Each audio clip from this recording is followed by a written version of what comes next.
నిజాయితీగా, నిష్పక్షపాతంగా, పారదర్శకంగా, ట్రాన్స్పరెంట్గా పనిచేసిన రిటర్నింగ్ ఆఫీసర్లు కానీ కౌంటింగ్ అధికారులని కాపాడాల్సిన బాధ్యత కూడా ఎన్నికల సంఘం మీద ఉంది. చెవిరెడ్డి భాస్కర్ రెడ్డి ఆర్ఓని బెదిరించేది మీడియాలో వచ్చింది, పత్రికల్లో వచ్చింది, సోషల్ మీడియాలో వచ్చింది. చాలా స్పష్టంగా ఆర్ఓని ఏలు పెట్టి చూపించి మేము రాజకీయ నాయకులం, మాకు అడ్డం పడకూడదు, మాకు రూల్స్ చెప్పకూడదు, మేము చేసేదే కరెక్టు, మీరు మాకు అడ్డం పడితే మీ మీద ప్రైవేట్ కేసులు వేస్తాం, మీ మీద కంప్లైంట్లు పెడతాం, మిమ్మల్ని ఎన్నికల విధుల నుంచి తప్పిస్తామని చెవిరెడ్డి భాస్కర్ రెడ్డి హెచ్చరించాడు. మరి నిన్న పత్రికల్లో, నిన్న మీడియాలో వార్తలు వచ్చినాయి, ఆర్ఓని మరి విధుల నుంచి పక్కన పెట్టినట్టు వచ్చింది.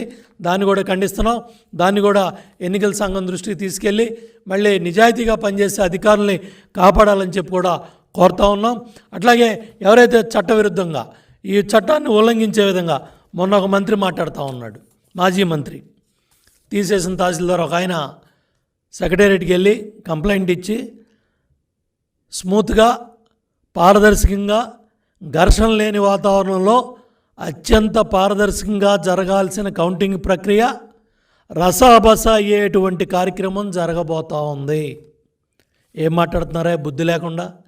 మీరు మాజీ మంత్రులు, మీరు గతంలో మాజీ మంత్రులుగా ఎలగబెట్టారు.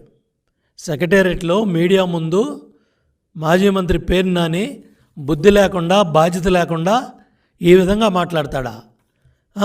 రసాబస అయ్యేటటువంటి కార్యక్రమం జరగబోతూ ఉంది. వీళ్ళందరినీ ఇమ్మీడియట్గా క్రిమినల్ కేసు బుక్ చేసి అరెస్ట్ చేయాలి. ఎందుకంటే ఎన్నికల సంఘ విధుల్ని, కౌంటింగ్ ప్రక్రియని దెబ్బతీసే విధంగా మీరింత బాధ్యతారాహిత్యంగా, ఇంత దుర్మార్గంగా, రెచ్చగొట్టే విధంగా మాట్లాడతారా? అదేవిధంగా ఎవరైతే చీఫ్ విప్పులుగా పనిచేసిన వాళ్ళు కూడా ఇవాళ కూడా మరి మీడియాలో బాధ్యత లేకుండా మాట్లాడుతూ ఉన్నారు. టీడీపీ, జనసేన ఏజెంట్లకి ప్రతి విషయంలో అడ్డం జరగాలంటే బుద్ధి జ్ఞానం ఉందా అని అన్నం తినేవాడు ఎవడన్నా మాట్లాడతాడు ఈ మాటలో? కౌంటింగ్ ప్రక్రియకి వెళ్ళేవాడికే, మీ ఏజెంట్లకే మీరు చెప్పే మాటలో టీడీపీ, జనసేన ఏజెంట్లకి ప్రతి విషయంలో అడ్డం జరగాలంట. ఏం తిరుగుతారా?